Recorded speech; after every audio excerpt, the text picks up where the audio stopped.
Our featured author today is Brigitte Gabriel. Ms. Gabriel grew up in a Christian Arab family in South Lebanon during the Lebanese Civil War. She later moved to Israel as a young woman and began her career as a news anchor for World News, an evening Arabic news broadcast for Middle East television. After marrying an American correspondent in Jerusalem, Ms. Gabriel immigrated to the United States in 1989 and founded a television production company that covers local news for major media outlets. After the tragedy of September 11th, she founded Act for America, a nonprofit organization dedicated to educating Americans about the threat of radical Islam to world peace and national security, and to motivate Americans to take action against terrorism. Her previous best-selling book was Because They Hate, a survivor of Islamic terror warns America. Ms. Gabriel has appeared extensively on television and radio, travels widely to speak on topics related to the Middle East, and has addressed audiences that include the FBI, the United States Special Operations Command, members of the U.S. Congress, the Senate Committee on Homeland Security and Government Affairs, members of the British Parliament's House of Commons, the Prime Minister of Australia, as well as the Joint Forces Staff College. Ms. Gabriel has a very personal story to tell, and she has a very personal reaction to the Middle East and the crisis that we face around the world. As you will note, she is also very passionate in what she believes. We thank you for your kind attention, and I'm sure it will be an interesting discussion. Brigitte?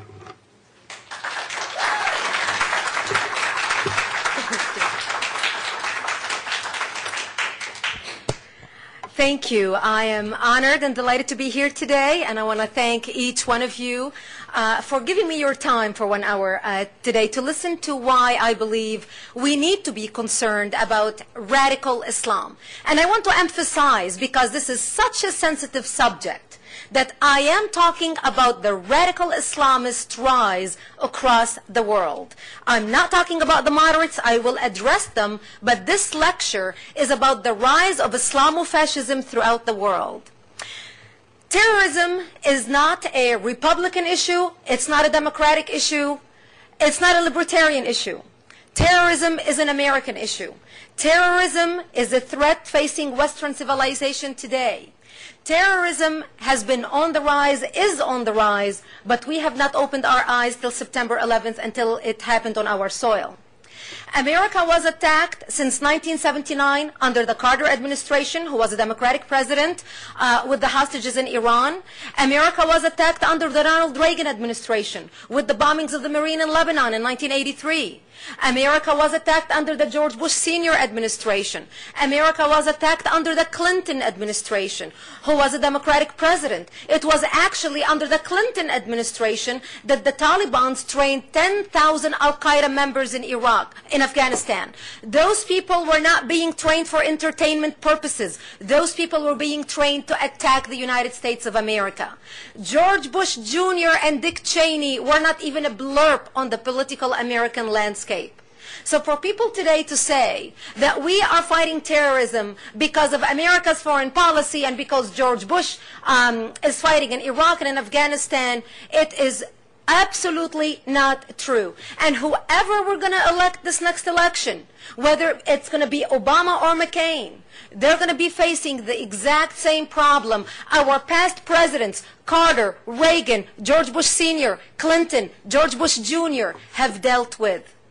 I wish this was just a temporary problem that we're going to solve and move forward. I wish this was a short-term problem. I wish it would have ended with Bill Clinton, a Democrat. I wish it would have ended with George Bush Sr. I wish it would have ended with Ronald Reagan. I wish it would have ended with the Carter administration. But it did not. And we will be facing this threat. What we are seeing today is a reversal of the modernization that Islam has experienced in the last few hundred years. We have seen, after the ending of the Islamic Empire with Ataturk in Turkey in 1924, giving women rights to vote, to have choices, to get an education, to have a choice in marriage, to work in the public place. We have seen that modernization get affected in Egypt. Look at the modernization that Egypt experienced. Look at the modernization that Iran experienced under the Shah. And look what Ayatollah Khomeini did when he came to power. Look at the modernization that was in Afghanistan. In Afghanistan, women were able to work, to study, to hold professional jobs. Once the Taliban took over, within 24 hours they instituted Sharia law. So those moderate Islamists in Afghanistan and in Iran who did not pay attention to the radicals, who thought the radicals are just fighting the Russians or they're fighting this and that, they're not really affecting us, ended up paying a very heavy price. All that happened before the radicals ever turned their eyes on America. So this is the problem we are dealing with today. Right now we are seeing a rise of Islamo-Nazism rising across the globe. As I'm speaking with you today, there are 44 conflicts around the world between Muslims and non-Muslims, regardless of what the religion of those non-Muslims are. So this is what we are facing.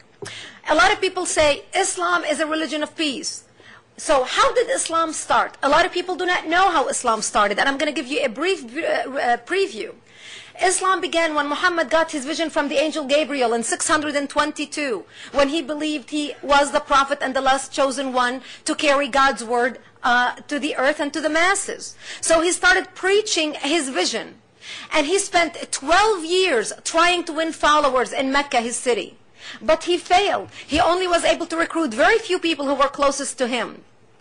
So he left Mecca and immigrated to Yathrib, which later became Medina, because he was hoping to appeal to the Jews who were educated, who were the business people, so they can adopt his religion and accept him as the prophet. And he actually borrowed a lot of the statements from the Bible. This is why you see a lot of peaceful verses in the beginning of the Quran. He borrowed fasting from the Jews.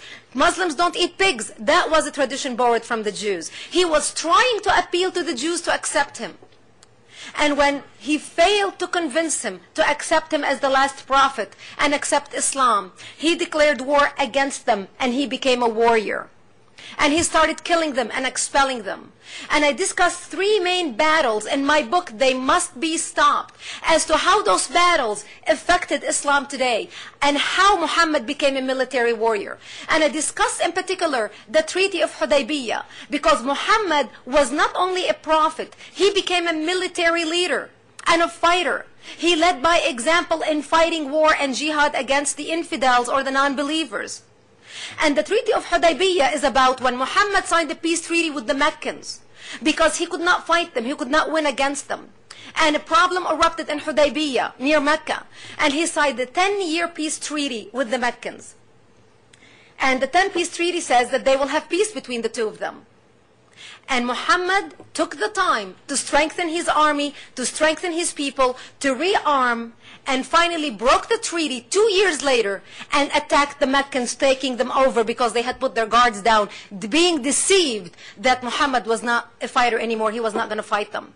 And I use the example of Hudaybiyah to show how we in modern history now, how what we would call nationalist Muslims have used this example and tactic of war. And I use